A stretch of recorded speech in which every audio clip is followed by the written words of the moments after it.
Hello, good evening and welcome to Face the Nation. The recent deadly run-in involving a leopard in Panama has once again brought to the national spotlight the issue of the human-leopard conflict. On tonight's program, we're going to attempt to ascertain the scale of the issue. How big of an issue is it? What's being done to deal with the problem? What are the different organizations? Try to identify the different people and organizations that are working on this problem as well. As you will recall, in the past couple of years, we've seen several incidents several fatal incidents involving leopards in which the victims were leopards themselves. The most recent incident in Panama, where the victim was a human being. It is estimated, there's no exact figure on this, but as of a 2015 IUCN Red List estimate, they're estimated to be between 700 and 950 wild leopards in Sri Lanka. That sort of highlights the extent or rather the lack of research done into leopards in Sri Lanka, and probably the need for a greater understanding, not only on the numbers of leopards, how widespread they are, their habitats, in order to address the issue of the human-leopard conflict as well. So let me quickly introduce our panel this evening. We have joining us Dr. Andrew Kittle, carnivore biologist and also a founding trustee of the Wildlife and Wilderness Conservation Trust. We're also joined this evening by Ms. Renuka Bandaranaike, the Deputy Director of the Department of National Zoological Gardens. Mr. Ranjan Marasinghe, Director Operations at the Department of Wildlife Conservation. And finally, Anjali Watson, leopard researcher and also a part of the Wildlife and Wilderness Conservation Trust. Mr. Marasinghe, as the representative of the Department of Wildlife Conservation, I'd like to begin tonight's discussion with you. Is there a human-leopard conflict in Sri Lanka? What is the scale of the problem, and what is the Department of Wildlife Conservation doing to address the issue? First of all, I have to thank all of you for giving us a chance to voice out, share our side of the story. And if I answer to your question is now, is there a leopard-human conflict? I think there's an emerging one. It was not so in the earlier. Now, in the year 2020, there was a, it was highlighted in the media that we have a human, leopards are getting killed when they visit human settlements. But when we go through the numbers, in 2016 we reported the highest number of leopard deaths, right? And we managed to now into 2017 there was no such death recorded, and 2020 it was there.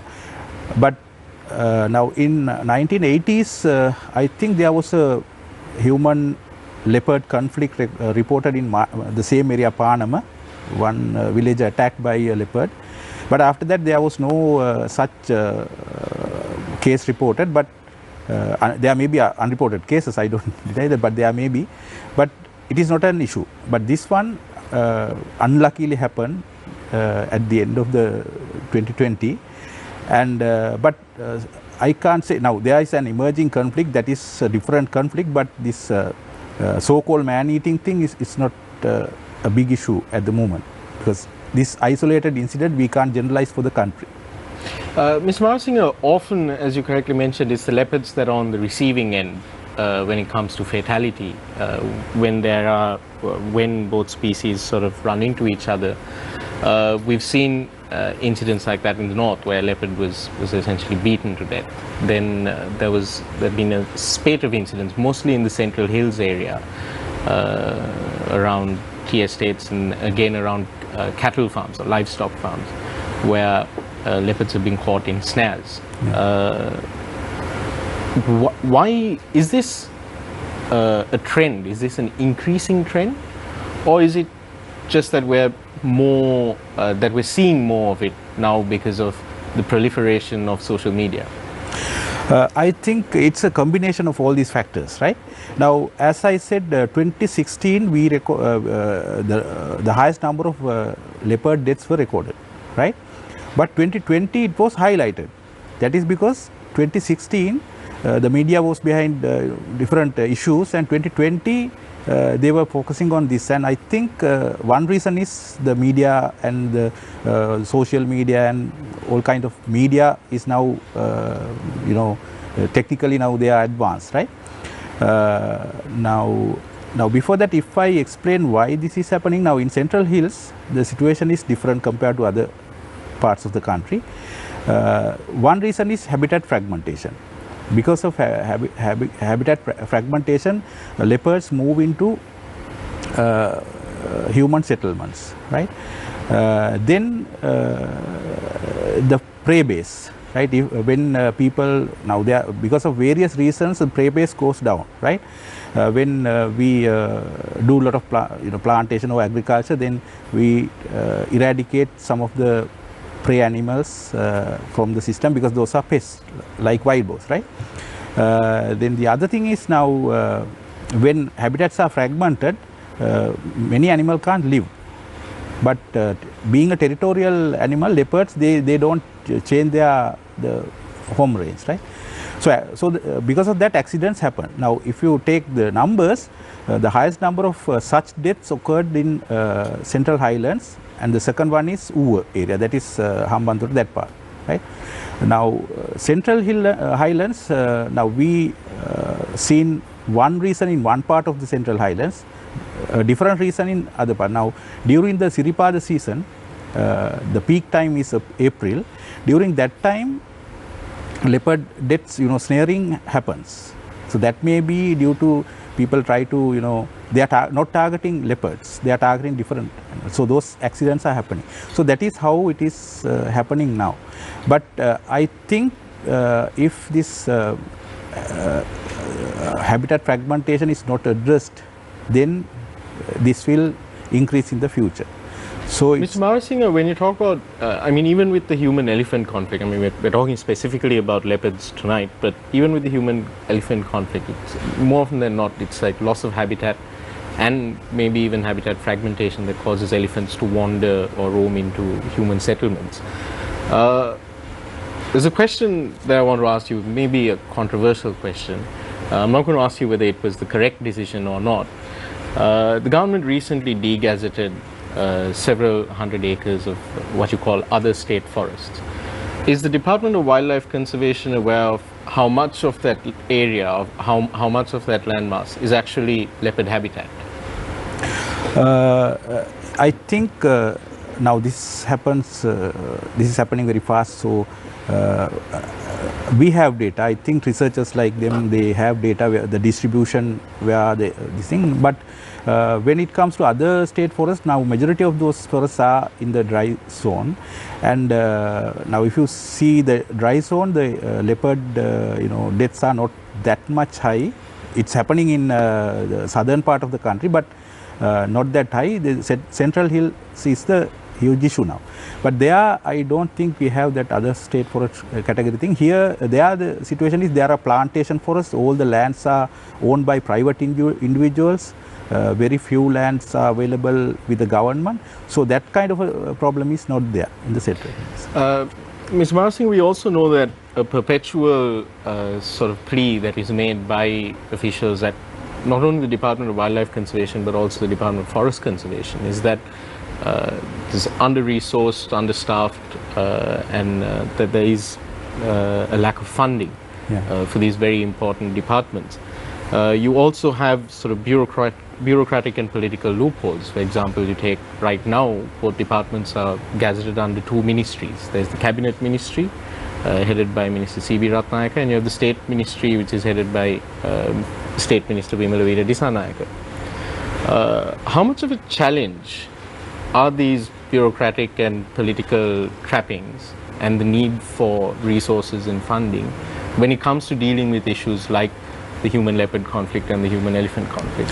Yeah, it's a tricky question to answer. Now, there are two parts of your question. One is the resource, under-resource, and the other thing is the management structure, right?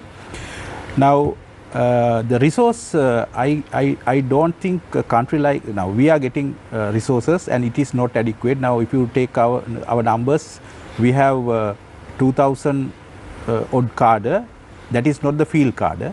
So if you take field carder, it is 1500, and if you work out the numbers and get the effective carder, because you have to keep set aside some portion for leaves and things like that, it will be less than 1000, right? So that means that 700 odd people to work 24/7. So it's a huge task, it's challenging. But being a country like, we are a developing country, any government, they have resource limitations, so they allocate the resources according to their needs. So I think that is the best that we can get, right, at the moment. So we are there to solve. Now, managers we don't need managers now if the resources are, plenty of resources are available. So that is the challenge, it's a managerial challenge. When it comes to the bureaucratic system, now that is the system, right? Now bureaucracy, we have to maintain such a bureaucracy in government system to maintain the transparency and things like that. We have to maintain transparency, all the good governance aspects. So now when it comes to this kind of a thing, now when we need to make quick decisions, bureaucracy is always fails, right? Not fails, there are issues in the bureaucratic system. But other than that, I don't think we have a problem. Those are challenges because we can't avoid, now government is a bureaucratic system, you can't avoid that. I'd next like to move to Ms. Anjali Watson, leopard researcher and also representing WWCT, the Wildlife and Wilderness Conservation Trust. Ms. Watson, could you quickly run us through some of the work that WWCT is doing in terms of sort of trying to improve the understanding of leopards in Sri Lanka, not just in terms of like numbers, but also behaviors, habitats, etc.? So, I mean, when we first started off, it was really looking at the scientific research side of things, trying to understand basic ecological questions of the leopard in Sri Lanka. It's a genetic subspecies, so obviously trying to understand if that impacts things here on an island. It's an island population, its distribution, its diet, how it's using the landscape and so on. But as we've gone through the years now, 20 years on, by default and almost organically, our work has now had to increase in scope, really, and we've had to address challenges that have come about. Obviously we don't have the luxury anymore. This is something we always say, is we don't have the luxury anymore of doing 60 years of science that used to be done earlier and then having solutions. It's almost, you got to do it as you go. It's quick, you have to make decisions fast sometimes, you have to have answers like this sometimes. So things have changed in that side as well, and we've had to address how now, for one, how does this data translate into usable stuff for the conservation of the species? And in Sri Lanka, because the leopard is our top predator, it's our only big cat here, it plays an important role. So getting that message out, for example, how we can use it as an umbrella species for overall landscape level conservation in Sri Lanka, getting that through to filter down to policy and so on, that's a key. And I think it's happened. I mean, when we first started doing research, the Wildlife Department's focus really, and the nation's conservation focus, was the elephant always. And now the scope is much broader. We can definitely see that, the leopard has now been realized. Its role is as an important, umbrella species, I call it, for conservation. And so our work has now also changed into having to address scenarios such as Mr. Marasinha mentioned earlier, with landscape fragmentation, as habitats change and human communities have to be addressed in this situation. We find though that it's not really the leopards that are coming into human habitation, but that in many cases, especially with some of the snaring, the snares are being laid in areas, movement corridors often, that these wildlife are moving through. So it's incidental that they're getting caught, as was mentioned earlier. So then that has to be addressed. So that's really how things have evolved. Ms. Watson, Ms. Marasinha mentioned that fragmentation and habitat loss, or rather habitat fragmentation, is a key issue that needs to be addressed in attempting to find a solution, or to prevent this emerging issue of the human-leopard conflict from let's say escalating. On the part of the WWCT, what is your understanding of the issue of habitat loss or habitat fragmentation? And the question that I asked Mr. Marasinghe earlier, which is through the degazetting of the other state forests, is there an understanding in the civil society space on how much of that was leopard habitat? Okay, so to address the first thing is that what we've found is that each province and each district has a different scenario occurring, and it's important to have the data and understand how that translates for conservation initiatives. So for example, in the Central Highlands, as was mentioned before, one of the key issues is snares and animals getting caught in snares, and then the social and media and human side of it that's brought it forward. In other parts of the country, like in the north where there is cattle, and in the south there is in some cases, some instances, retaliatory killing for cattle that are lost. So that's poisoning that is occurring there. Sometimes there's hunting. So there is different situations and scenarios. When it comes to habitat loss, again, it's understanding how the leopard population in Sri Lanka are distributed throughout the island. And as Mr. Marasinghe pointed out, our protected areas are also quite, there's a difference. If you look at a protected area map of Sri Lanka, you'll see a lot of our protected areas are, on the northeast-south corridor and very few in the Central Highlands. Forest Department has lots of land in the wet zone, yes, but they are not under very good protection, as it were. It doesn't have the highest protection in that sense, both on paper as well as perhaps physically. So understanding how wildlife and the leopard are moving through that is key. Remind me again of your second question. Whether within the civil society or NGO Yeah. space, whether there is an understanding of how much of the degazetted other state forest area, Yeah. or So you what asked, extent of that was like leopard habitat. Yeah, yes. So leopards really are distributed throughout the island, other than for the west of the Western Province, right? So wherever there is land, it doesn't have to be pure virgin forest, doesn't have to be old growth forest, it's mixed habitats. We're finding them in plantation lands, and that's a key really for wildlife here in Sri Lanka.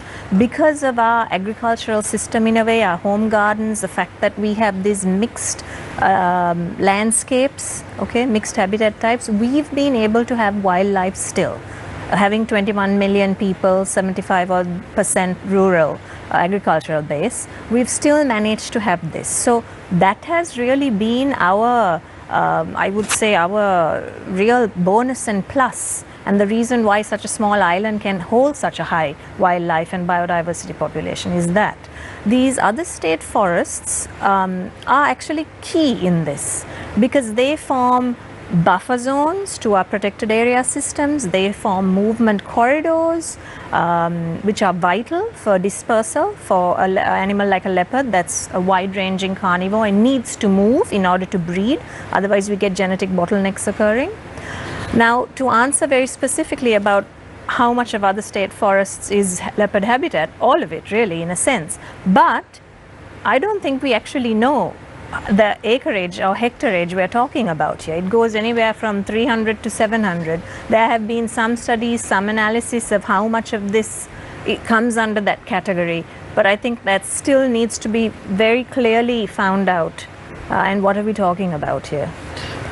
In civil society as well, when you're conducting this research, funding becomes a major challenge, or securing funding is a major challenge, almost as much as government departments having to find funding and resources. How do organizations like WWCT go about getting support or donors or funding to fight for these causes? So it's a challenge always. I mean, we run on shoestring budgets, but a lot can be done through okay, so firstly, obviously grants, scientific grants that come through, working even with government in some cases, because government does get grants that then need to be utilized for, scientific research. Of recent, and I think this is a good thing, I think there is a push for corporates to support as well, and I don't mean by their social responsibility, CSR projects and things like that, which is often just peanuts when it comes to projects, you know. But I mean like where they are actually looking at becoming much more sustainable as a company itself, we hope, and looking at, you know, how they can move towards, and it doesn't have to be financial, actual monetarily, but it can be other ways, logistical support. As Mr. Marasinga mentioned, many plantation companies are landowners. How can they be part of the solution to this, you know, land degradation and fragmentation? There are ways that they can come forward too. But to go back to how do we manage, it's a challenge. It's, you know, it's a daily. Thank you. We have to do everything. So in a sense, yeah. Yeah. Thank you, Ms. Watson. Next, I'd like to move to Ms. Renuka Bandaranaike, the Deputy Director, Department of National Zoological Gardens. Ms. Bandaranaike, we live in interesting times. Public perceptions of zoological gardens in general are changing. When it comes to the issues that we're facing in the modern era, with issues like the human leopard conflict or even human elephant conflict, what kind of role can your department play in helping to address these issues? Yeah, the Department of National Zoo, thank you very much for inviting me for this conversation. And the Department of National Zoological Gardens is not only a place where just visit the place and see the animals and enjoy, right? It's more than that. There are when we go to the objectives of the department, so mainly our objective is to conserve the animal species, conservation and breeding. Then providing education, information dissemination, and it acts as a research center actually. So we invite a lot of universities to come over and do research, and a lot of findings were in operation, and it's kind of a lot of objectives are there, and other than the recreation and the exhibition, and so we do exhibit animals in a way where the animals' requirements are met in a small confined environment, where the water and the other requirements are met in the small environment, but it exhibit in a near natural condition. So we have a lot of endemics and exotic animals. They do exhibit, especially when comes to the leopards. So we at Pinnavala we have built a big enclosure. It's about 1.5 acres in extent, and all the necessary requirements are met in that small enclosure. It's a kind of a immerse exhibits. Those are called immerse exhibits. In good old days, the exhibits are actually those are cabinet types of exhibits. Those are called only the taxonomic data only disseminate, but that comes to a diorama stage and then to immerse exhibits. Now the most of the exhibits are in diorama, in immerse exhibit types, where the animals is immersed into that particular habitat. So that is how the concepts are changed, zoological garden concepts are changed now, and we in a given area, so we wanted to design it in a way where the animals' requirements are met. So that is how we do in Pinnavala.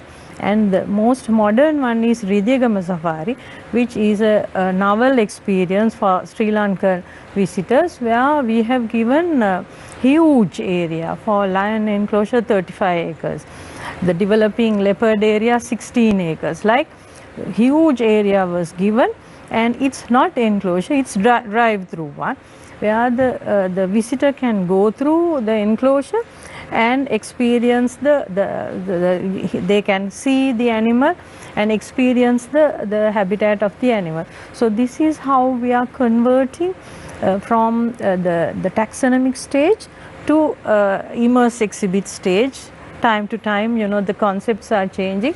So this is how the zoos are now evolving from those stages to the modern stages.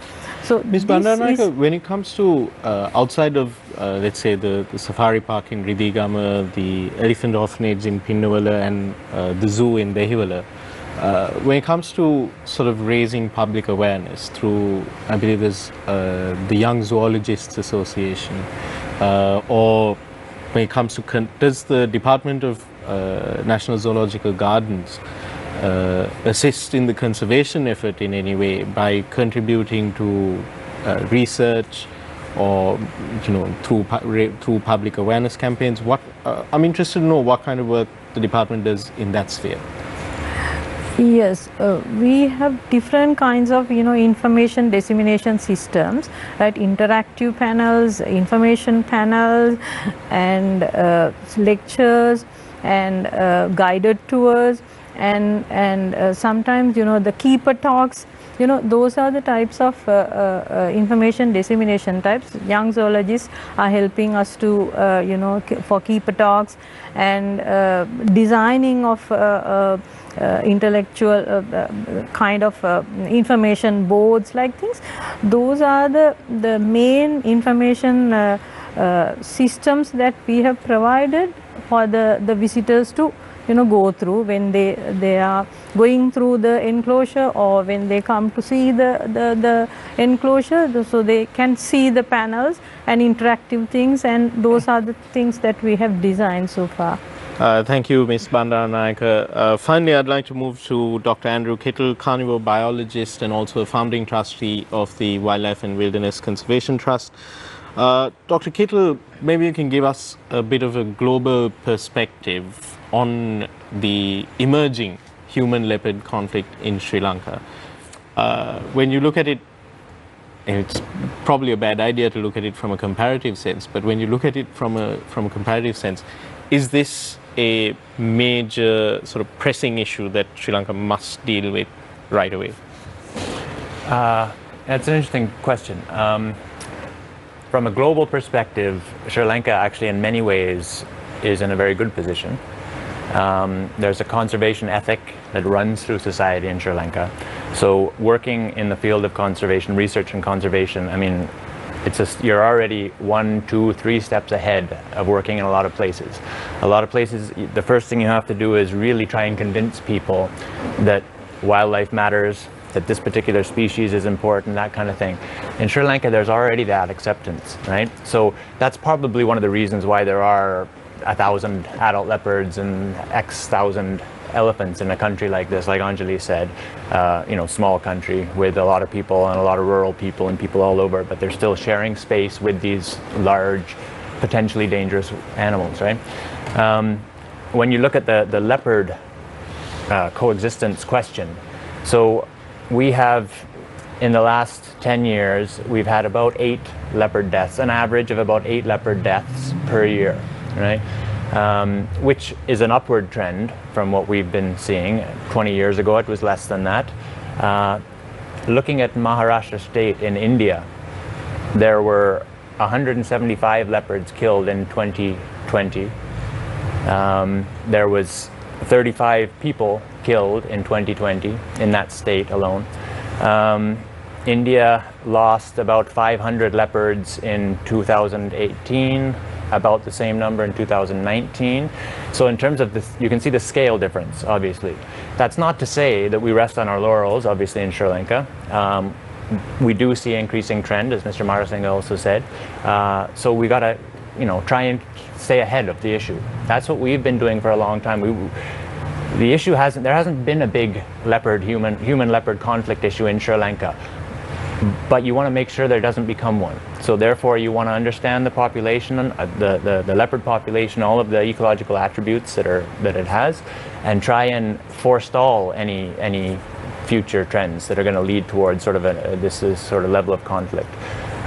So in one way, comparatively, it's not that bad, but at the same time, that doesn't mean that we just sort of sit and pat ourselves on the back and say, aren't we doing well? We got to keep working to make sure it doesn't get worse. In Sri Lanka, you've worked with, as a founding trustee of the WWCT, the Wildlife and Wilderness Conservation Trust. You've been working here for some time now, and you mentioned that there is an increasing trend.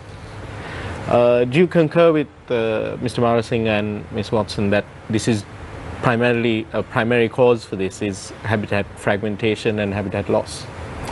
Yeah, overall, that's those will be the biggest causes. I mean, that's worldwide. I mean, globally, carnivores are in decline, in rapid decline, large carnivores especially. And the main underlying cause is habitat loss. These other ones that Mr. Marasinghe had mentioned also are there in terms of human persecution, in terms of prey-based depletion, but the overwhelming cause is the loss of habitat. In Sri Lanka, yes. There's going to be multiple causes, as we know. We always have a caveat because you never get the full amount of information. We're working with the number of incidents that get reported, so that's a big issue. One of the questions about the predominance of leopard deaths in the Central Highlands is to do with reporting also, right? We are seeing that is about, what did we have here? Something like 70, or if I look at what I have, about 56% of leopard deaths in the last 10 years have been in the Central Highlands of the country. But then we also think that we're missing out on some of the deaths that are happening in the lowland dry zone, in the cattle rearing areas where leopards are being poisoned. Retaliatory poisoning is happening for sure, but it might not be reported. So that's a big difference. Leopards in the snared leopards in the highlands typically seem to be reported. Obviously, we're not going to know about the ones that aren't, but we do get a lot of reports. So we've always got to be careful of that as well, right? The type of information that's coming in. But in terms of habitat loss and fragmentation, yeah, we're seeing it all over the place. I mean, you just have to look around and you can see that just little bits of forest are being chunked off here and there, and that obviously affects, like Anjali said. I mean, for a wide-ranging carnivore, it affects the ability of the species to disperse. So for genes to get mixed, right, it increases the chance of isolation of a subpopulation. It increases also the potential for animals to go to risky areas to try and subsist, right? They're territorial species, so that complicates things a lot. As Mr. Marasinghe said, elephants you can translocate, or a lot of herbivores, right? Because they don't compete like that typically. Leopards, territorial. You take an animal from here, you put it over there, there's already fellows there and they don't want it, right? So it's not easy to move these guys around at all. And so that complicates things as well. The density is always going to be fairly low. Leopard density is scaled very directly to prey availability. So the higher the prey base, the higher the leopard density, typically the smaller the home ranges. So if you start losing forest area, you start losing, and then typically when you lose forest area, you get more incursion, right? You get edge effects of protected areas. So when the buffer zone gets lost, for instance, right, then you effectively reduce the size of your protected area, because now the edge effect is more pronounced, right? The central core decreases. And that's where you get some of these issues. In terms of addressing these issues, resolving these issues, what are the primary steps that the government and the government agencies should be taking? Okay, so it's kind of multiple. I mean, as again, Anjali had mentioned at the beginning, I mean, our initial goal as an organization was to understand the leopard population in Sri Lanka. How many are there? Where are they? What are they eating? That kind of thing. How old are they when they're dispersing? All that kind of stuff. The ideal scenario is to have as much information as you can about the species, right? You understand as much as you can about the species, then you can make informed decisions about management, about what to do. Obviously, that's a luxury these days. We don't have the time for all of that, so we've been chipping away, been working hard for 20 years. A lot of other people are also working to try and understand this. But what it comes down to really is land and forest cover, intact land connectivity. That's the thing that is the most essential for long-term leopard conservation and for long-term management or mitigation of conflict with people. Thank you very much, Dr. Kettle, Ms. Bandaranaike, Mr. Marasinghe, and Ms. Watson. I'll open the floor for questions from our three inquisitors today. My right is Shehan Ranatunga, my left Jaimal Ratnayaka, and on my far left Disal Kapuge. Disal, first time on Face the Nation, I believe, so we'll give you first go. Thank you, Nadeem. So, Mr. Marasinghe, if I may ask you, if I may draw your attention towards the Parnam incident that happened most recently. That's the most recent leopard-related situation that happened in Sri Lanka. So now we heard that the Parnam leopard was caught from Kudumbigala and it was relocated to another area. Now, would you say that this is the most appropriate course of action? And could you give a guarantee that this leopard would not attack a human again? Like, would you say that it's the most appropriate course of action to take in that incident? I will take your last part of the question first, right? Right. Now, I can guarantee that this leopard will not harm anybody in the future, because now we translocated that into a human-less area, which is in between Yala and Kumana, and we are keeping an eye on the leopard, because this is also first time that we did such a thing, right? And now, if I answer your question in technical sense, now according to the science that I learned, right? Now, if sorry for using this term, the man eaters, right? It's not the term that we are using at nowadays, right? Now, when it comes to a man eater, there are two options, right? The first thing is you have to capture the animal and rear it in captivity, so that it cannot kill human again. The other one is eliminate the animal, right? So that is the two options that we have. If you see the literature in India, those are the things they are proposing, but publicly we can't say, in a country like us where the Buddhism is the predominant the religion, and we are cultured in a different way. We love animals and we want to keep them alive, so we can't go for that option, right? So the best thing is to avoid that kind of a situation, right? Because now there are two beliefs. One is people believe that man-eaters, this phenomena happens because of the genetics, right? The other one is now when animals become weak, when they are getting old, or they are physically weak because of some reason, they go for easy prey. So human is a easy prey. So then those weak animals tend to prey on human. So those are the things. So now to avoid that, I think we have now this genetic thing that has to be researched, right? But the other thing, we have to have more, now our focus has now, in the department we are giving more focus on elephant-human conflict and elephants thing. I think now it is the right time to focus on leopards, and we are doing that. Now recently during 2020, the numbers were highlighted by the media, so it was reported as the highest number, but it was not so. As I mentioned earlier, it was 2016 we saw the highest number of leopard deaths. But when this is highlighted, now usually the government sector is, in any part of the world, government sector is looking after the conservation, right? And private sector is looking after the development and that kind of thing. So they are against the conservation. Usually that is the case. But in this particular situation, the private sector came to us with the helping hand. Now we were reluctant to go to state all these companies and ask their help, because we never expected a support, because their business is different. They want to make profits, and that sector is also having problems, so they have no time and resource to look at this kind of conservation things. But luckily all these plantation companies were helpful. Now like these researchers and the plantation managements and the management staff there in the plantation companies, our officers and the villagers, all are working as a team now. Because of that, we manage the leopard deaths in the central island, because when now we now learn the pattern, right? When there is a leopard movement recorded in a village, then there is a possibility of cattle lifting or dog lifting and things can happen. Then then the people may targetedly kill by poisoning the leopards, right? Or they are targeting different animals by snares, but accidentally leopards also getting caught.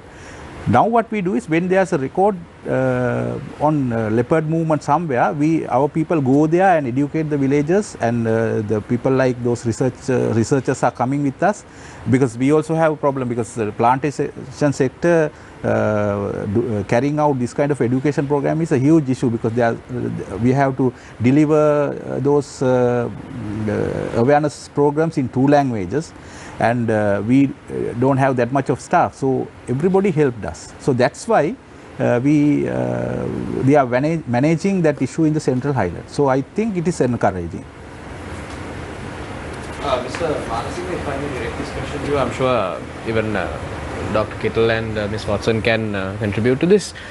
We know that the Sri Lankan leopard, we take great pride in calling out the Sri Lankan leopard as a poster animal, or like an umbrella species to promote tourism here in Sri Lanka. And we know it is important to keep count of the leopard population in Sri Lanka, where they are located and whatnot. So can you brief us on what sort of measures have been taken to carry out a consensus on the population of leopards? We know that the numbers are dwindling, but there has to be some sort of consensus that is carried out. When was the last consensus carried out, and what are the numbers like today? Is there an uptick in the population of leopards, or is it not? How can you apprise us on that? Sorry to disappoint you. According to my knowledge, we have not done such a survey, right? But I have to add one more thing. Now, surveys are giving you numbers, right? For management, that is not those numbers are not going to help us that much, right? But we need to know the trends, how the population structure is moving, and what are the trends really, and what is the age structure of those animals, like that. For elephants also the same. But even though we have not done that kind of an organized census operation, there are isolated research work happened during last 20-30 years, and now we have our researchers were amalgamated, those researchers were amalgamated, and we have numbers now. Maybe these researchers will explain more about that, and we are thinking of, we guess that we have 800 odds or around that number leopards in Sri Lanka. But we have not done that kind of an organized thing. But it's good to do that, because now, as she said, individual researchers or organized the research-based NGOs, they don't have enough resources to do this kind of country-wide or nation-wide study. So there the government sector has to support them. So I think it's a good time to think on that line and have a kind of a census. But so, if you, Ms. Watson, in that case, you being part of the WWCT, if you are to gain some sort of support from the side of the government, because they have ample resources and whatnot, what sort of support would you expect in order to carry out such a consensus? I mean, we anyway work under DWC permit, right? As researchers in this country, you have to work under DWC permit. So, addressing the question, so the most recent census, and again, as Mr. Marasinghe said, you cannot count every single leopard in that sense. They're cryptic carnivores, but there are methods of how you do this, right? Now with modern technology, you can use remote cameras. It's done internationally, it's done around the world, and there are certain standardized, systematic, scientific methods you can do. Again, it's not a, you don't go to every single grid in the country and do it, but you use dedicated studies, density studies, population number studies in different habitats across the island. We have collated what we have done, what other researchers have done. The IUCN Red List has this as part of their red listing process, and that is what gives the categorization of a species. So whether the leopard is endangered or critically endangered or vulnerable or data deficient or so on. Every species has that. And one of the things that goes into that is a population trend, as Mr. Marasinghe said. Are the numbers going up? Are the numbers going down? So you have to give an educated estimate of numbers in a sense of a population. So in 2010 we did this. We just did the new red listing status.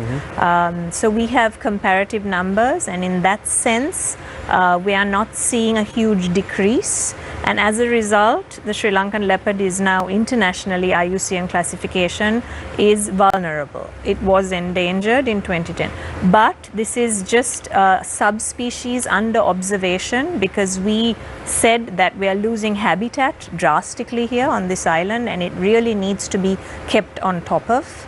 But because of these strict categorization procedures, and there wasn't a huge reduction in overall population, that's how it went. But as Mr. Marasinghe said too, we need to keep at this to ensure that we understand what is happening to population numbers overall. Right. Andrew wants to add to that perhaps on some of the... Yeah, I mean, this is actually this exact thing, trying to estimate the number of leopards in the country. That's one of the things that we've been trying to do over the last 20 years. You're never going to get it right, but you want to get as close to being right as possible. So like Anjali said, chipping away, habitat type by habitat type. I mean, we do these spatially explicit capture, recapture methods using remote cameras, which do provide an unbiased density estimate within the area that you're targeting, right?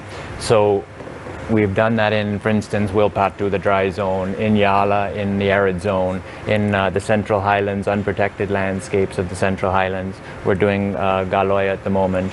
Up in Horton Plains, we've also done the same thing. So looking at all these different habitat types, getting a density estimate, which is that, like I said earlier, density is based on prey availability, so it typically does scale with that, but that's a separate question. And then piecing these things together using the known forest cover that we have, how much in the dry zone, how much is protected as a national park compared to how much is protected as a forest reserve, how much is completely unprotected landscape. I mean, right now in the Central Highlands we've been working outside of protected areas in tea estate lands and getting a surprising number of leopards. I mean, far less than what you get in Yala or Wilpatu, but still, given the landscape, given that area. And so then you can kind of, again, extrapolate over the broader region and piece together a decent estimate. The confidence intervals are wide by necessity because that's just the way that this works.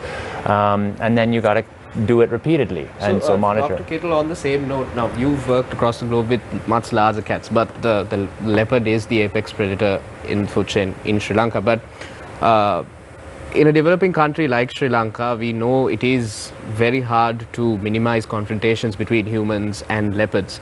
But drawing from your international experience, what sort of preventive measures have the global community taken to reduce such confrontations, and how can we emulate that here in Sri Lanka to ensure that humans and leopards do not come face to face? Yeah. So again, I mean, this is something that's being worked all over the world, and unfortunately, there's not one solution to everything, right? It's very context dependent. It depends on the cat, or it depends on the carnivore, depends on the social structure of the people, depends on the landscape. All those things come into play. So some things that work in other places won't work here, and vice versa. I mean, an example of that is, looking at the human-elephant conflict with bees, right? Bees work really well to dissuade elephants in parts of East Africa, Southern Africa. They don't work nearly as well in Sri Lanka because the bees are slightly different. The elephants are a little bit more immune to them, whatever it happens to be. So you can try these things, but they're not all going to work out ideally. In terms of human-carnivore conflict, I mean, there's big conversations about fencing. You know, there's two different camps within the sort of large carnivore community about whether we should be putting fences or whether we should not be putting fences. So there's a lot of internal debate. There's really not a solution that is, has worked really well all over the place. In Namibia, what's worked quite well with cheetah conservation has been using guard dogs. And so these guard dogs are kind of are there, and they can kind of find where the animals are, and they kind of are kept in the landscape to keep other people out and that sort of thing for hunting. But that wouldn't necessarily work here. Even within Sri Lanka, you're going to have very different solutions, right? So in the Central Highlands, for instance, I mean, the leopards themselves are doing a lot to try and avoid this confrontation. What we've seen is the leopards in the unprotected landscape in the hills are almost entirely nocturnal, right? We barely ever get them on the cameras in the daytime.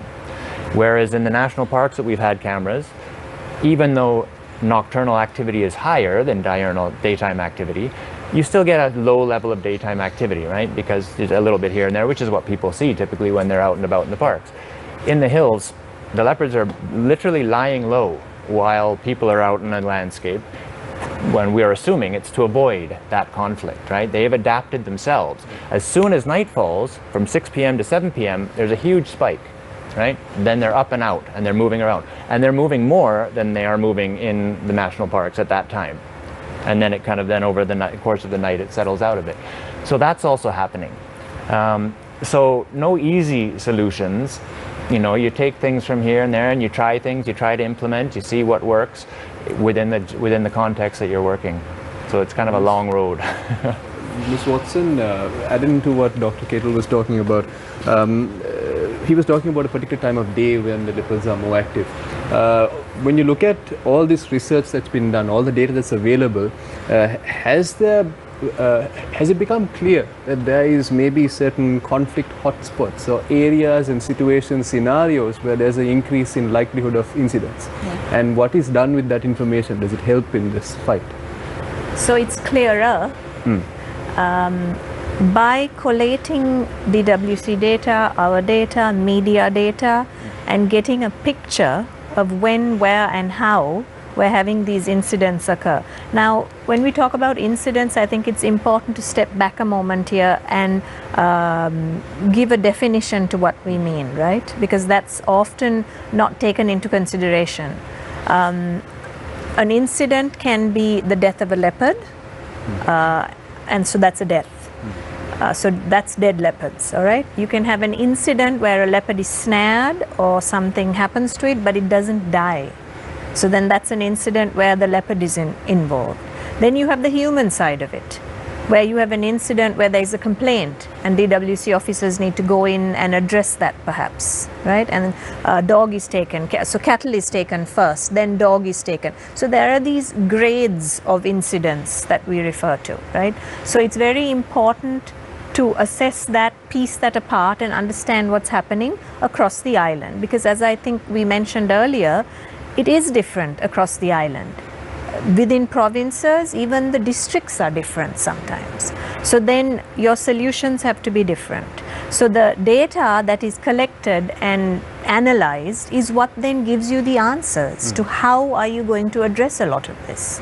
So in the Central Highlands, as Mr. Morrison said, now we're trying to work together with the plantation sector, because at the end of the day, a lot of the incidents where leopards, all kinds of incidents, dead leopards, snared leopards survived and released, and human complaints are actually not in human communities. We've managed to take a lot of that data and, you know, you get the GPS location, you go, you do a study, you try to find out.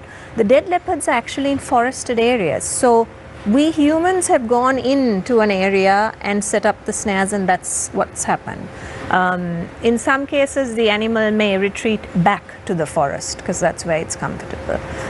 So each complaint has to be teased apart. But when you get this overall picture, you can then understand how to come up with a collective solution. So the plantation companies are on the land. There's a hierarchy there within the plantations. Working together with them is you're one step ahead already in a solution there, because they already have their controls of the land.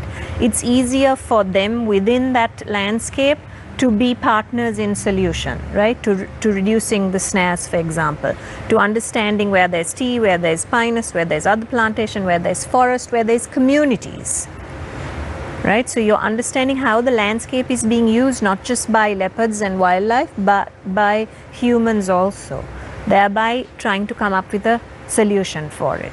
Then when you look at the dry zone, or even in the north and east, where there are post-war people going back and settling, right?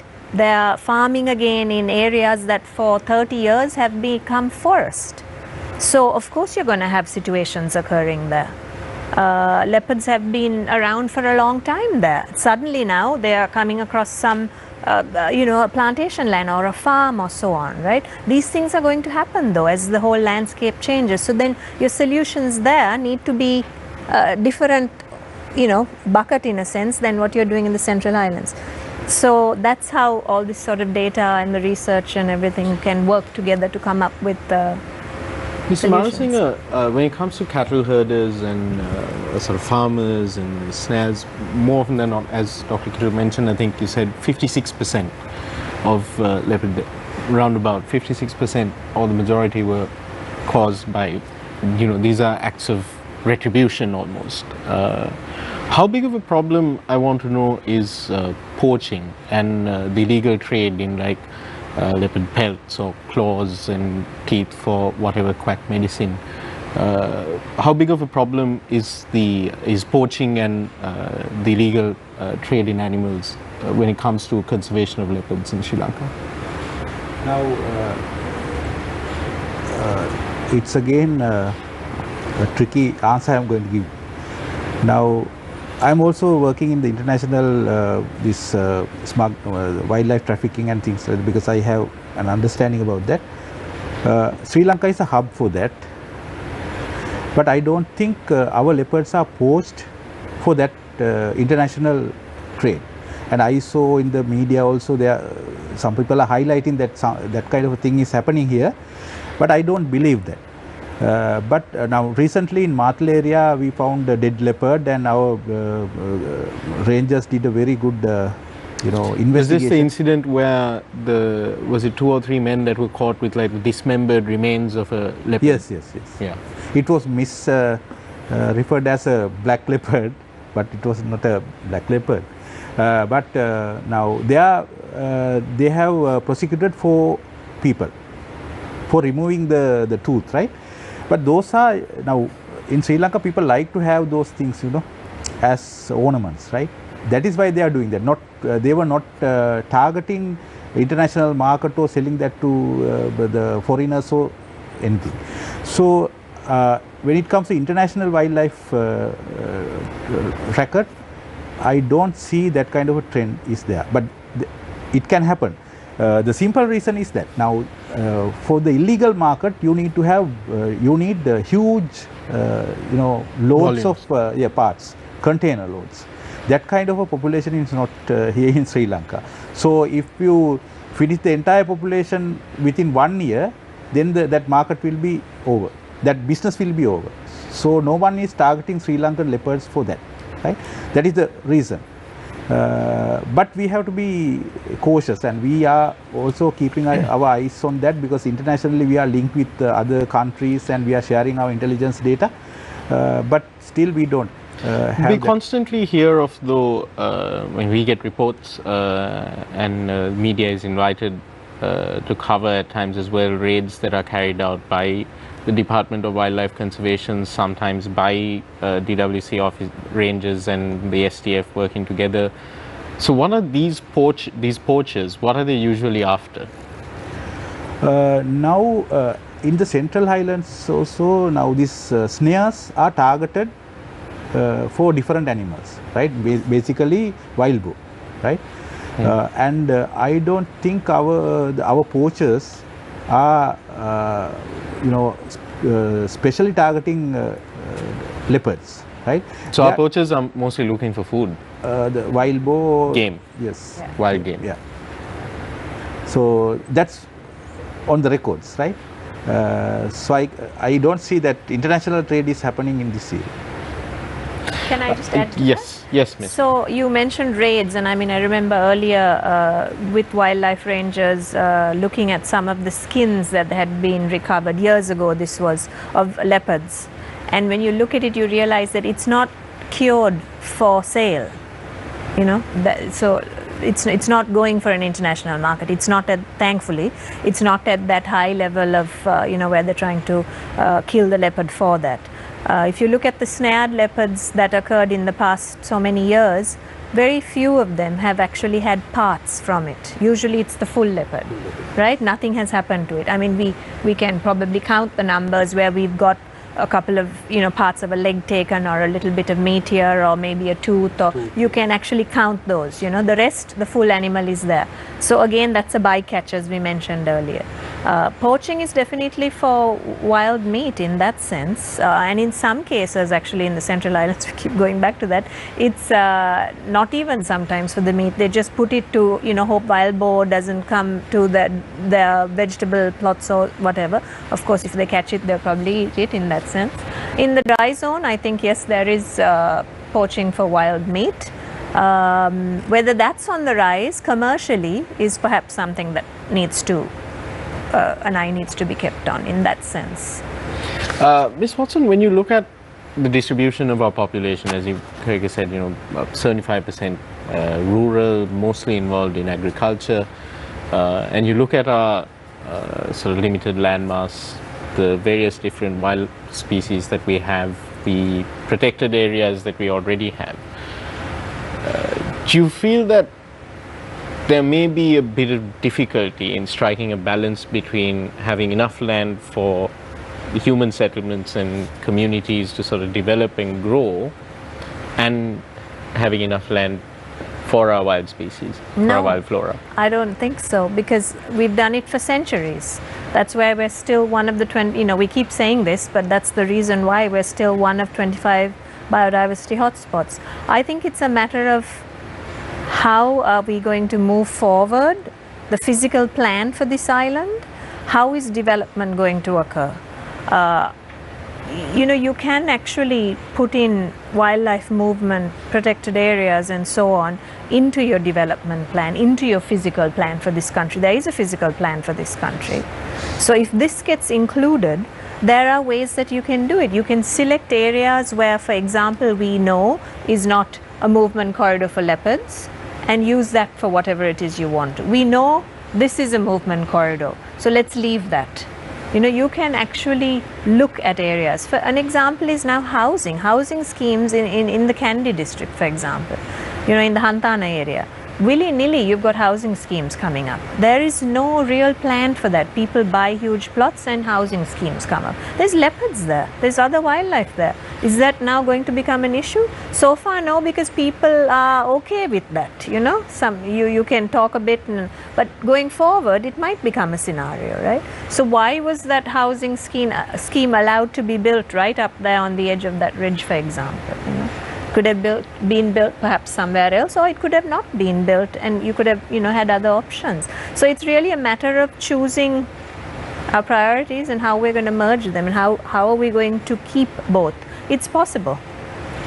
Ms. Bandaranaike, a quick question for you. We were talking about how the communities that most often come into contact with these leopard-human, the emerging human-leopard conflict, cattle herders, vegetable farmers in the Central Hills who lay out snares to prevent wild hogs.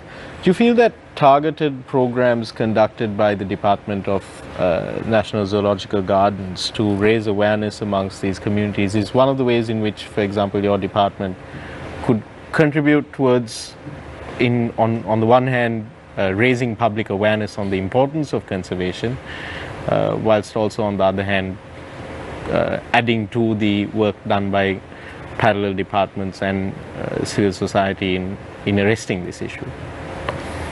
In fact, the Department of National Zoological Gardens, one of the objectives is dissemination information. So we are hand in hand with the Department of Wildlife, especially when talking about the leopards. So we have a beautiful leopard enclosure at Pinnavala, and upcoming beautiful drive-through enclosure at Ridhigama Safari. So in these two enclosures, we already at Pinnavala, it's already in place, where most of the informations that are how to identify individual animals, that was published in papers, and the snare attacks and black different melanization of the leopards, all these factors were displayed, and people can go through those stuffs, and informations are there. So in addition to that, the animals are given plenty of space, right, and where they can roam around, and they show their natural behaviors, especially at Pinnavala. And in Ridhigama Safari, in the 16-acre land, so we planned in a way their leopards can be roam around, and they exhibit their natural behaviors in that enclosure. So we have one leopard there. Recently we got it from Department of Wildlife from Vilpattu, and it's there, you know, it's very happily he is living there, and that animal is very friendly with the keepers also, and they have very close relationship also. Ms. Bandaranaike, just sorry to interrupt you, but when, let's say for example, a leopard or even other animals, a bear or elephant, when it's let's say handed over to the Department of National Zoological Gardens by either wildlife conservation or other authorities, what is the next step? What's the goal that you're working towards? Is it reintegration into the wild, or sort of just rare in captivity until death? What's the goal? What's the modus operandi, if you will, that the zoological garden follows? In case of carnivores, so as Mr. Marasinghe said, so we can't release them back to the wild. So once it's reared in captivity, you have to run a rehabilitation program before it's introducing back to the wild. So there are some certain studies that have done so far, you know, the rehabilitation programs were done in other countries, but in Sri Lanka it's very difficult because the habitats are fragmented, and a lot of, you know, other problems are there, and I don't think it's we can introduce them back to the wild. Not in leopards, but other species are there, especially the endemic fishes. We have done it successfully. We bred in the zoo and released back to the wild, and it was monitored, and it's very well established in the habitat. So other than the carnivores, there are possibilities of, you know, have there been so there have been no instances where a carnivore, a leopard, let's say, has been successfully reintegrated? Not yet. It's in a I can't remember exactly which zoo. It's in South American. It's not a leopard, it's a carnivore, but they have done it in a, you know, it's like this. So now they have no, I meant in Sri Lanka, where, like, are there any incidents where we have reintegrated leopards after they've been sort of put to the zoo? The carnivores not in Sri Lanka, so it's very difficult to you know, rehabilitate and introduce in back to the wild, but some countries they have done. In India it was a failure, and so when we are talking about the conservation breeding in the department, so other than the carnivores, there are other animals that can potentially, we can breed them, especially endangered species, and release back to the wild. Ms. Bandaranaike, just one final question before, I think Shahan's got a couple of questions to ask as well. Are you aware of, do you know how many Sri Lankan leopards we have in captivity right now? I think, if I'm not mistaken, around the world it's about 75, but in Sri Lanka itself, how many in our zoos, in Dehiwala, Ridhigama, etc., how many Sri Lankan leopards do we have in captivity? Yeah, at Pinnavala we have 7 leopards, and at Ridhigama we have only 1. So there will be another female. We are transferring one female from Pinnavala to Ridhigama Safari to accompany the male. And at Dehiwala? Dehiwala we don't have, because no Sri Lankan leopards. Because it's very small enclosure, so we don't want to exhibit any leopards. They are in small cage type places. Thank you, Ms. Bandaranaike. If I may. Yeah, this one. Yes, so I was wondering, now there's a lot of backlash on the whole the ethical side of rearing animals, wild animals, especially in captivity, and there's been a lot of voice against, especially the Dehiwala Zoo, and there were some videos that circulated in social media about animals suffering from different anxiety and depression and all that. So in this sense, now with these issues being highlighted, what are the steps taken from the Department of Zoological Gardens to sort of solve these and work towards a more progressive method of rearing animals in captivity? Yes, it's like this actually. Now let's say Pinnawala Zoo and Ridigama Safari, most recent addition to the department. So those two places we have designed in a way where the enclosure types and they have given a lot of space for the animal to roam around and living there. So now in case of Dehiwala, so we don't have that much space there, only 23 acres in extent. So what we are planning is, our master plan we developed is to have a kind of its zoogeography, right? So geographically we have a zonation where the animals can be located into that particular zonation, and those are mixed exhibits. So maybe 5 species can live together, so they can share the they can share the same zone, so they can interact each other what they have done in the wildlife, right? So that kind of a concept we are developing for the Dehiwala Zoo to eliminate these welfare issues and these kind of problems.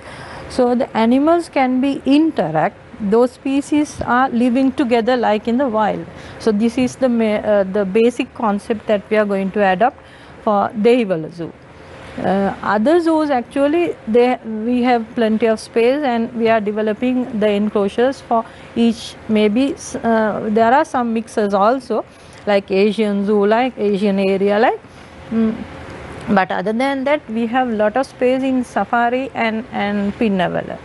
Mr. Malsingh, if I can come to you, what is a public perception like towards the leopards, particularly in these areas where there have been incidents? Is it one of where there is a perception, an idea of coexistence is possible, or is it a lot of fear, negativity? Is there a growing negativity towards leopards, and does that hinder work in this area, or is it more positive? If you take Sri Lankan citizens, the entire generalized to the Sri Lankan citizens, I think people love cats, right? So they like leopards also. If they have a chance to rear a leopard, they will happily do that, right? So that kind of a mentality is there. But there may be retaliations. Now if a leopard lift a cow, let's say it kills the father in the family, and then there will be retaliation. But other than that, generally people are, they love leopards, right? But from the leopard side also there is a plus thing, because they also avoid human beings, right? So because of that the conflicts are highly unlikely. But the things, now we have 800 odd leopards now, and they are overlapping with the human habitation in most of the, now the protected area we have 14% of the land under protected area, the Department of Wildlife Conservation protected area system, but most of the leopards are roaming outside, right? But there are no such incidents like that. This Panama incident is very, unlucky situation. Unlike, because now what I personally feels, now earlier one leopard attacked a worker, laborer inside the national inside Kumana, while he was sleeping under a tree, right? And this incident was so same. While he is sleeping, it attacked. Now, when a man walking like a man, standing, leopard can see a different figure. When you are lying down, then it is a different thing. So that may be the reason, because then the shape is different, and leopards generally avoid human. No? but those are accidents.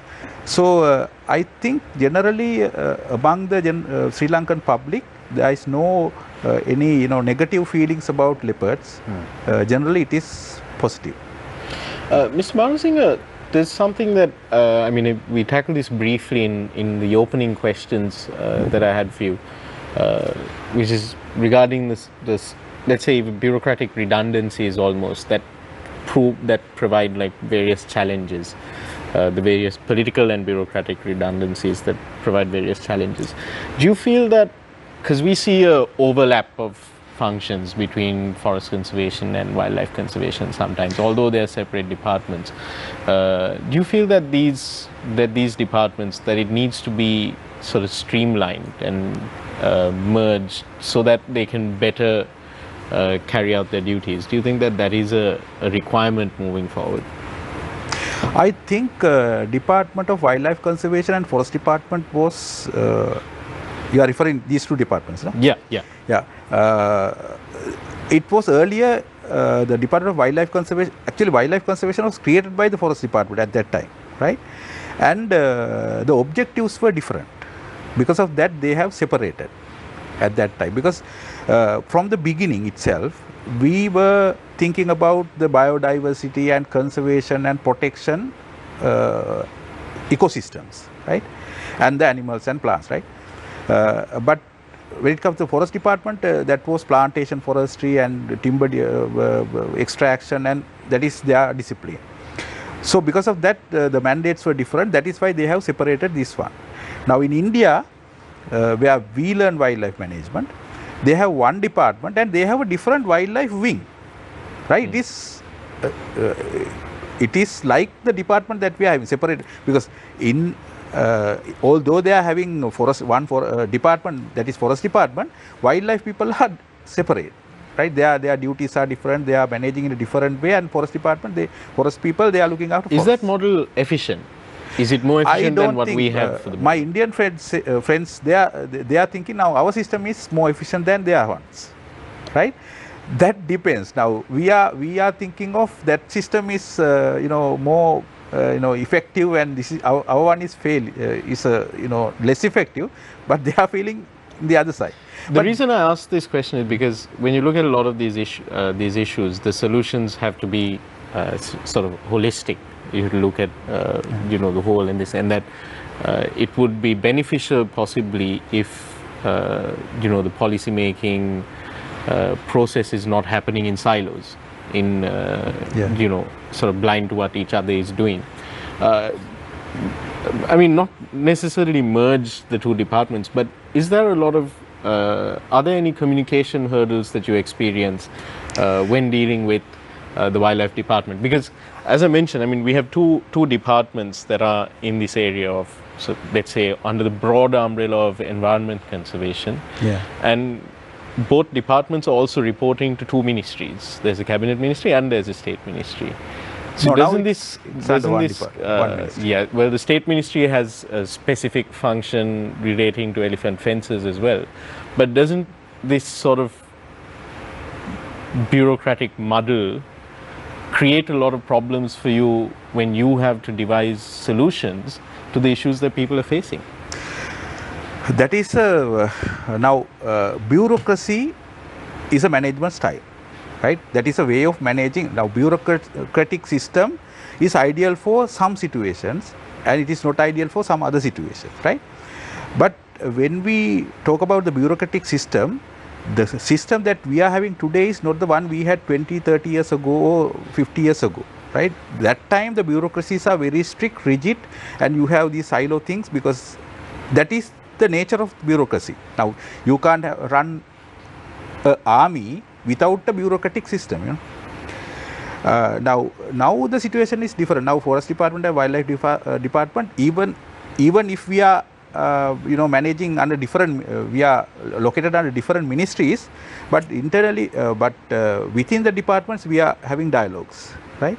Now we are under one ministry, and actually now the bureaucracy is also different, right? Because now you can't see 100% strict bureaucratic systems, because we are having now lateral thing. Now our field officers are working with forest department field officers when it comes to field operations, right? And recently we had a training program for forest officers inside one of our Wildlife national department. parks, and we are also doing the same thing. So that things are happening, but still we have two mandates, so we should not mix those things up. And when we need support to do our business, they are supporting us, and same way we have to support to run their business also, because merging is, I don't think, going to help, because my Indian friends are sharing a different view. Dr. Kittle, I mean, you've probably experienced this around the world as well. I mean, there's no saying that one system, or maybe there is saying, and maybe you'll say it, but to say, it may be controversial to say that, okay, that system is better than this. But when it comes to sort of the bureaucracy behind conservation, the government bureaucracy behind conservation, what are the challenges that you see, and what are the best systems by which we can address these issues? Yeah, it's a difficult question. I mean, I think you adapt to the bureaucracies wherever you are. I mean, the main thing is the intent and whether the support is there, and the actual goal of conservation or wildlife preservation or whatever it is there. From a research perspective, obviously you want to have an organization that provides oversight, in the sense that not anyone can do anything, and you want to have some guidance, but you also don't want it to be too much red tape, too bureaucratic. So from the perspective of a researcher, you kind of want a happy medium. You don't want a free-for-all where everybody is just doing everything. But at the same time, I think the way we've always worked is we've just taken the kind of the government systems as what they are. You have to fill the forms, you have to fill them wherever you happen to be working. As long as the government is supportive in the long run, then that's the key thing. So I mean, we've worked in Tanzania, for instance, which is quite a bureaucratic system. There's a lot of permits that you have to get from a lot of different organizations. Of course, partly that's because there's a lot of people coming from all over the world to work in some of those iconic parks and things, and that can be really time-consuming. But it's also well planned out in a sense, and it works in the long run. But you can spend a lot of your time, sort of jumping through hoops. Sri Lanka is different. It's got a good structure, but it's actually quicker. Depends. I'm kind of waffling There are pros a bit. and cons. Ms. Watson, in your experience working, as a researcher and as co-founder of WWCT, working with sort of bureaucratic systems in Sri Lanka, what have you learned from your experience regarding sort of how the system can be improved to make it more responsive to issues? Specific to Sri Lanka? Yeah. I mean, as Andrew mentioned, we've worked under Wildlife Department permit and Forest Department permit when required for 20 years now. I would say, actually, looking at it from the other side, which I think we're moving towards now, is where when research scientists are given the permit to do whatever the research is you're doing, and then the data that comes from that, incorporating that more into departmental and then government plan could be done more holistically for the greater good of wildlife conservation, which it is. It's not a blame on either side. Scientists can be to blame sometimes because we are doing our thing, and then it takes a long time, right, to get your data, to analyze it, to get it published, for it to become a pool of something that you can then put forward for use, which is where we are sitting at right now. Wildlife Department, Forest Department, whoever other department is, they are also doing their own thing, and there is a whole bunch of other side of things. They have to manage protected areas, they have all sorts of other stories that they have to deal with, right? But if somehow that collation, that working together can be brought in more, that's where I see the progress needs to go. The success would be for us here in Sri Lanka, for overall landscape level conservation, is that.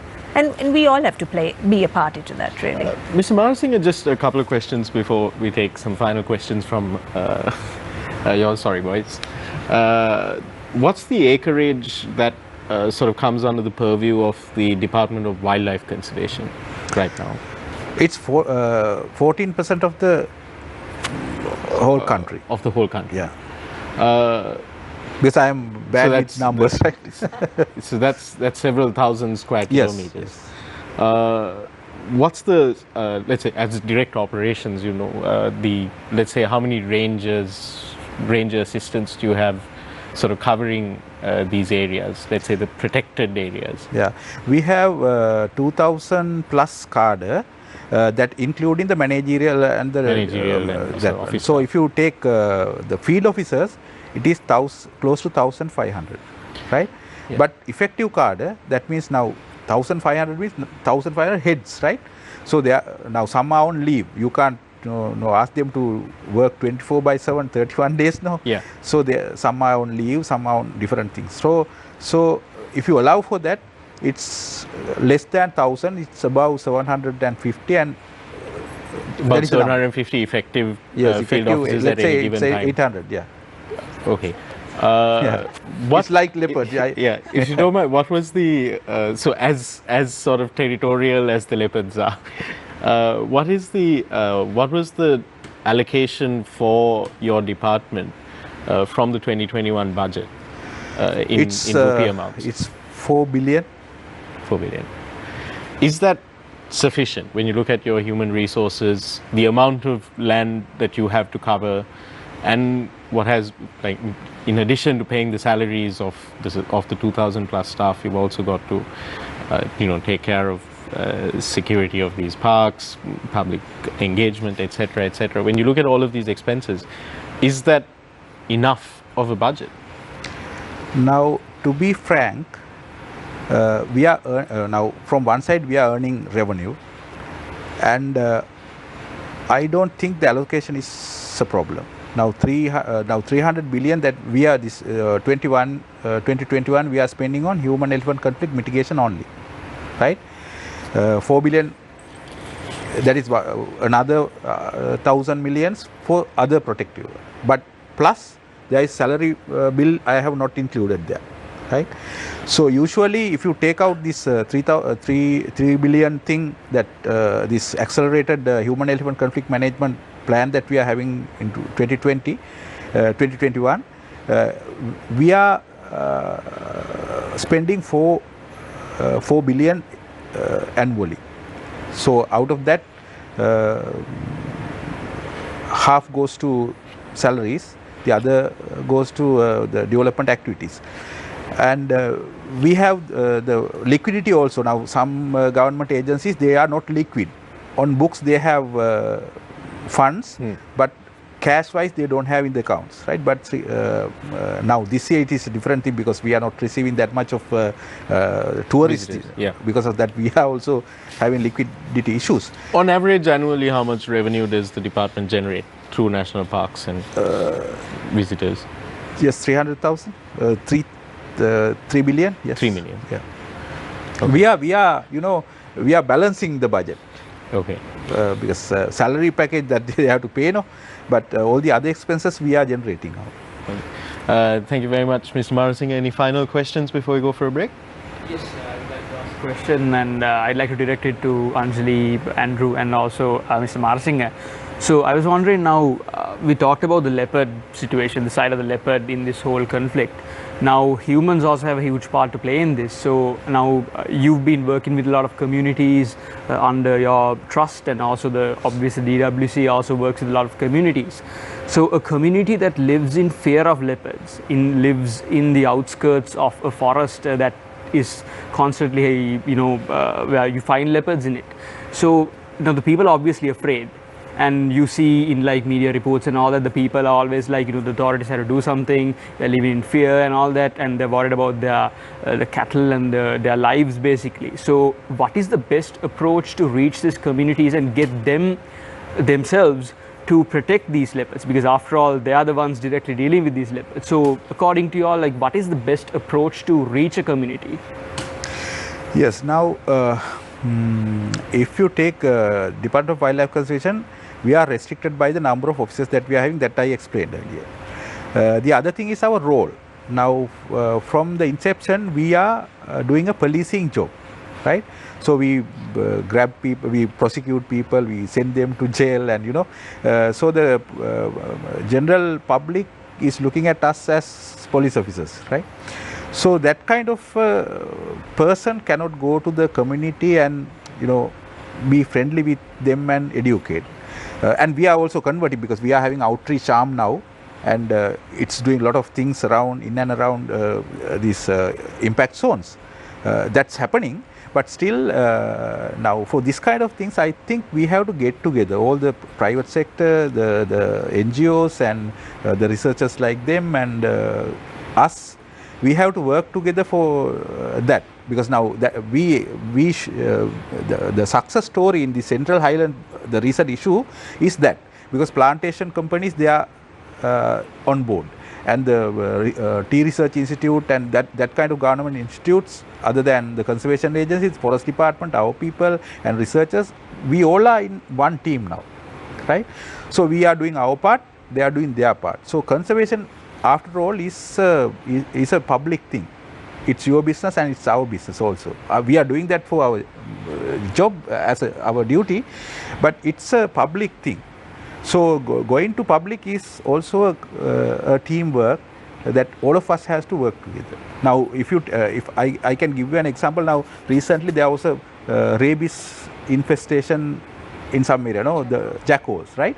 Now, when media is they're asking questions from us, I always highlighted, never highlight that Pissu Nari issue is there, because then you are creating a fear psychology among the general public, and general public start killing all the jackals, right?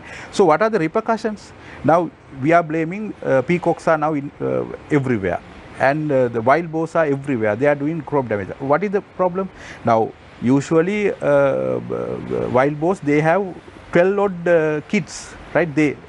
Now how that higher number of kids, number of those are prolific animals, how that population is controlling? Now jackals are playing a big role, right? Now if you eliminate jackal from the system, then all these other things are happening. Now if you take now peacocks, now we have everywhere, so because of that, even the media should, when they publish things like this, they have to be very careful about it, because then because unexpected things will happen. Now that was happening at that time, and we were luckily, we managed that situation, and now it is well managed. So same thing works here. We should not create a fear among the general public about leopards, because leopards are like cats, because they are avoiding humans. So now our rangers are working in fields. They are now not like visitors. They have to patrol on foot. But it's very rare that we encounters with wildlife. The leopards encounters with wildlife officer every part of the world. So that is it. Now we all have to work together to educate the general public. In the sense that, this exact scenario is something that we've dealt with, right? There was an incident in 2016 where there was a person that was attacked by a leopard in the hills, and there was an incredible spike in the fear psychosis around the island. So there were communities, like you mentioned, right, that are living in these places, but suddenly the fear goes up. And so, the way that we address that is, as you say, it's through awareness and through discussing leopard ecology, familiarizing people with the species itself, the way it goes about its life, the relative actual low risk that there actually is, just getting people to understand that a little bit more. You'd earlier asked a question, I think, actually about globally what do people do, and I kind of overlooked the fact that even though there's different answers and different scenarios playing out across the world, one of the obviously the most common themes is having community support. That is sort of the fundamental thing that you do require for effective conservation ultimately. And people respond well to that. People do. Their fear does go down when they realize, yeah, you're right, these leopards have always been here. How often do we actually have these incidents? This is the way that they're moving about. This is when they move about. So we don't, there are maybe times you got to be a little more aware. We have done a lot of information that sort of highlights how to live with wildlife, and especially with wild cats. In tea estate communities, for instance, you're going to have a tea field up near the border of the forest where leopards are maybe more frequently seen, and sometimes people don't want to go there, and we get estate guys that are saying, look, there, people don't, the pluckers don't want to go to that area because a leopard's been seen. So how do you approach that? So if you go in and you make noise at the beginning of the plucking before you go into pluck, make aware that for the leopard that people are coming in, the leopard will move out. The leopard will leave, guaranteed, right? And so as long as it's got an avenue that it can go towards the forest or whatever it is, then you're that way reducing any kind of issue. So when people take those kind of things on board and those messages on board, it does make a big difference, and we have seen that, like you say, in the hills.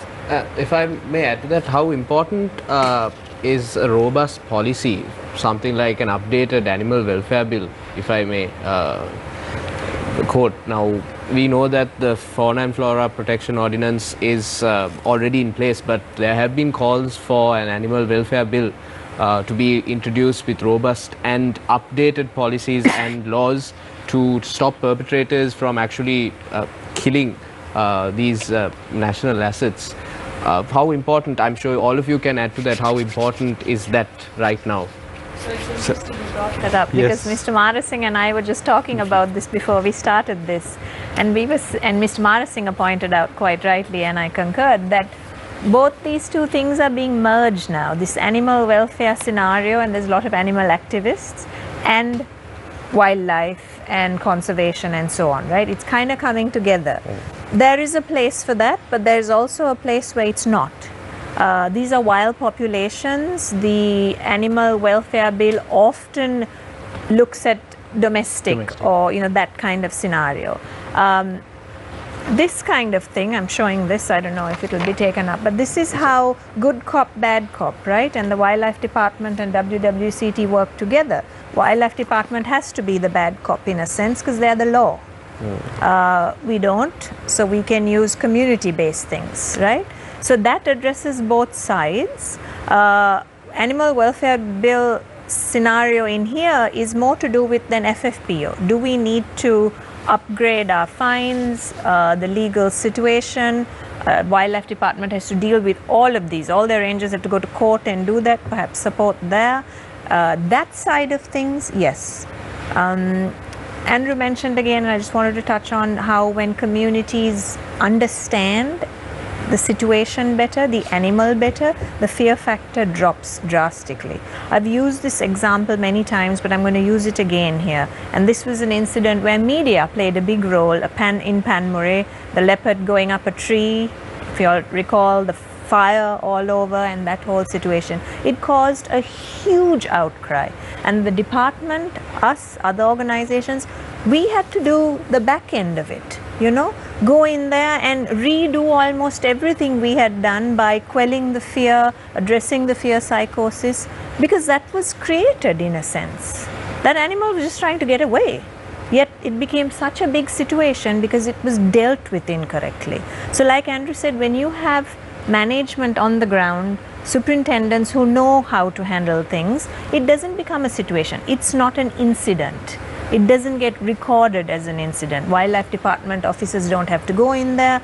We don't have to do follow-ups, that kind of thing. So it's important again about how we want to address this. How do we want to communicate on this? Social media plays a big role here. And I think an adverse role often in trying to put forward this situation without understanding it. Yes, they also play a positive role when it comes to highlighting, degradation of land and so on and so forth.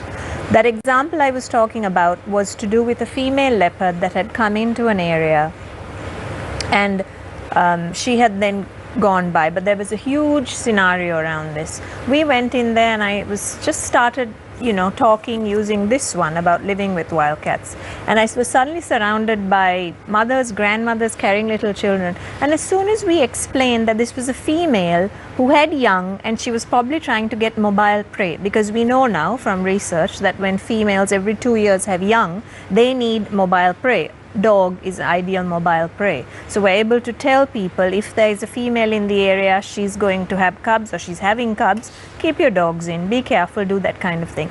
As soon as we were able to tell this, suddenly the message was being spread saying, oh, she's just doing what we're trying to do, provide food to our young. And there was a huge change in that particular division of the estate. So understanding the nature of the beast, as it were, can really change a community to be conservation oriented themselves. Thank you, Ms. Watson. On that note, we'll go in for a quick commercial break. When we come back, it's the final round. We'll be talking about next steps.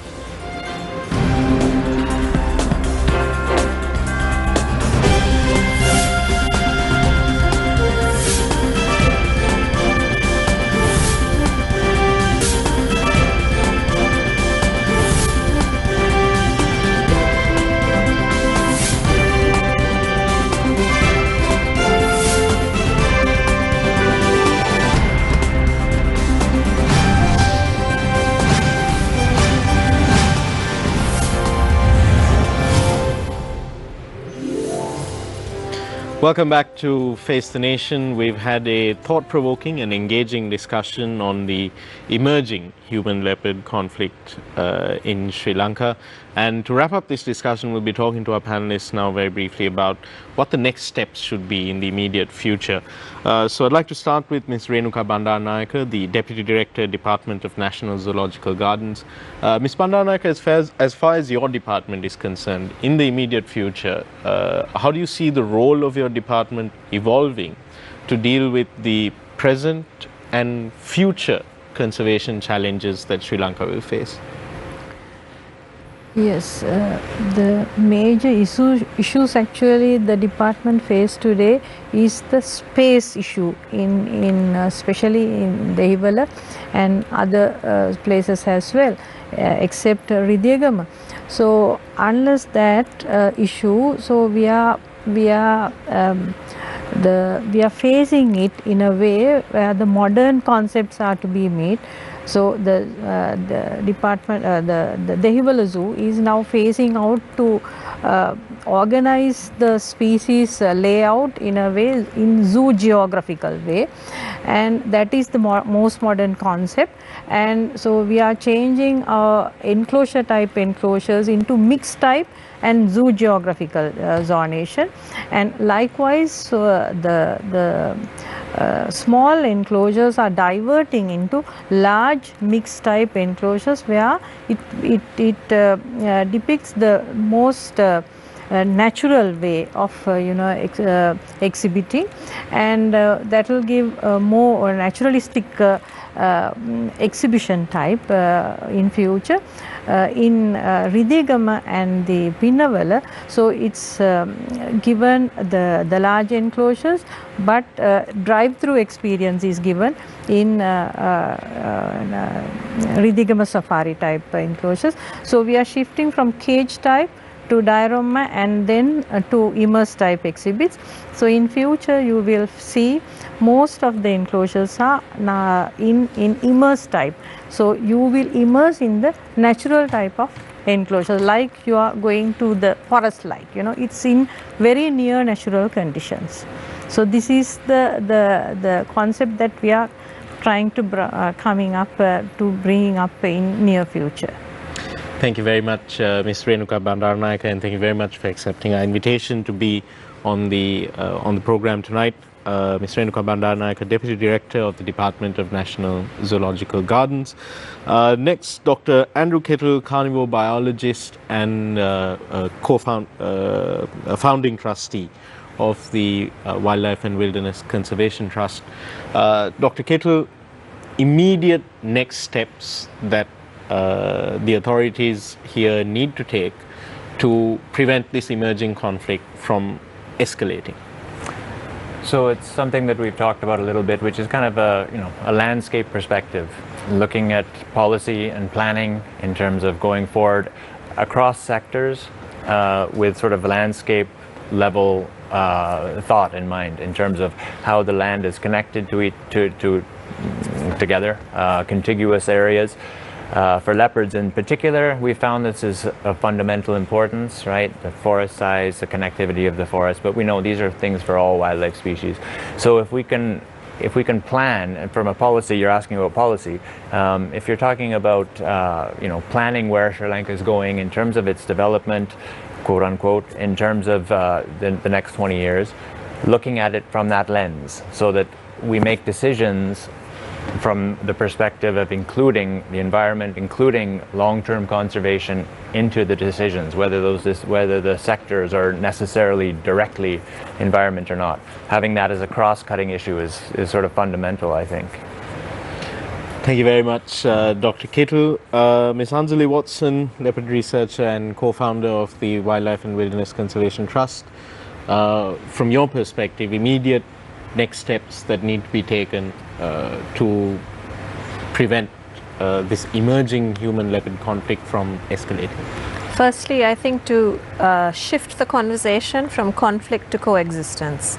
We've been saying this recently, and this is an international necessity where we don't talk about conflict, but we talk about coexistence. And I think this is not just for carnivores, not just for leopards, it's for, wildlife, humans, whatever. Because then you're already on a positive footing. You're already looking at things from a positive perspective, as opposed to the negative perspective, which then brings in fear and that scenario. So I think across the board, scientists, departments, governments, community, media, we need to switch our language, because by doing that, I think we would already be starting on the right pathway, as it were. That's one. Two, here in Sri Lanka, we've spoken about this already, the leopard being the top predator. It's a very much a flagship species. We mentioned this earlier, iconic species, only big cat we've got here. But as important, and perhaps more important, is that it is an ideal umbrella species for conservation on this island. And that taps into what Andrew said about looking at it from a landscape level. The leopard is distributed throughout this island in all districts and provinces, other than for the highly human developed western province. And using the way they use the land, and then having that as almost a imprint over a layer, like GIS layers, a layer of how their use is for wildlife, as it were, and wild spaces and forests into the overall physical plan of the island, would, I think, take us forward, ensuring that we continue to have the kind of wildlife we do on this island. Thank you very much, Ms. Watson, for joining us this evening. And finally, the Director Operations of the Department of Wildlife Conservation, Mr. Ranjan Marasinghe, Director at the department that will be at the center of preventing conflict and ensuring coexistence amongst the fauna and human beings in this country. What are the immediate next steps that you envision that your department will have to take in the coming months, in the coming years, to promote coexistence and prevent conflict? I think now in this leopard subject, we have already taken the immediate next step. Because now leopard issue, now all the elements centered around leopard are in one side. Researchers, the NGOs, the enthusiasts, and the wildlife photographers, the Department of Wildlife Conservation, and other agencies like Zoological Gardens, Forest Department. Now everybody is now in one single team, and we are working towards. That's why we could manage the Central Highland issue for the moment, and even when we managed this Kumana incident, everybody was behind us. Even when usually it's natural, the village, the people from that area were criticizing us very badly, right? But there were individuals, we never know who they were, but they were writing against those things. They were admiring the things that we are doing. So now immediate next thing we already did, but the next thing I try to focus on is now leopard issue. If we don't manage in a holistic way, if we don't have a proper broader view and a broader program, it will become a problem in the future, because habitat fragmentation we can't stop, because it's happening. The development is also parallelly happening, and conservation also we have to do it, and different animals need different habitat sizes and types. So the problems are, we can't expect that they will ease out in the future. So I think for leopards we need to have a broader plan, broader policy, and we are working towards that. That's why all these researchers and enthusiasts are in one team, because we were successful in that area. So nobody is criticizing us. We are working as a team. Even the private sector, especially the plantation companies, they are on board and they are willing to help. Now we had a problem with these translocating leopards, because the cages that we were using earlier were very heavy. So it's very difficult to take them in the hilly terrains. And recently we got some donations from NGOs, WNPS, I think, Wildlife and Nature Protection Society. Actually, that was that design was done by a company working on computer equipments, enclosures and like. So they were provided, we were provided aluminium alloy cages which are very light. So that is how people are helping us. They don't need to have publicity as such. They never publicized that. So that is the kind of leopard people in the country. So they are in one team. So I think we are moving in the positive direction. But in the future, we want to have more discourse on this thing, and we have to have more discussions like this and develop that platform, because leopard conservation is moving in the right direction. So we have to have a broader approach in the future. Thank you very much, Mr. Ranjan Marasinghe, Director Operations of the Department of Wildlife Conservation. Thank you again, Ms. Anjali Watson, leopard researcher and co-founder of the Wildlife and Wilderness Conservation Trust. Thank you also to Ms. Renuka Bandaranaike, Deputy Director of the National Zoological Gardens, and Dr. Andrew Kettle, carnivore biologist and also a founding trustee of the Wildlife and Wilderness Conservation Trust. Thank you, Shehan Ranathunga, Jamal Ratnayaka and Disa Kapuge for being on the show this evening and for your insightful questions. I hope that our viewers at home found tonight's program so departure from our usual political talk shows. I hope you found it as informative and as engaging as I did. We'll see you again next week. Good night and good luck.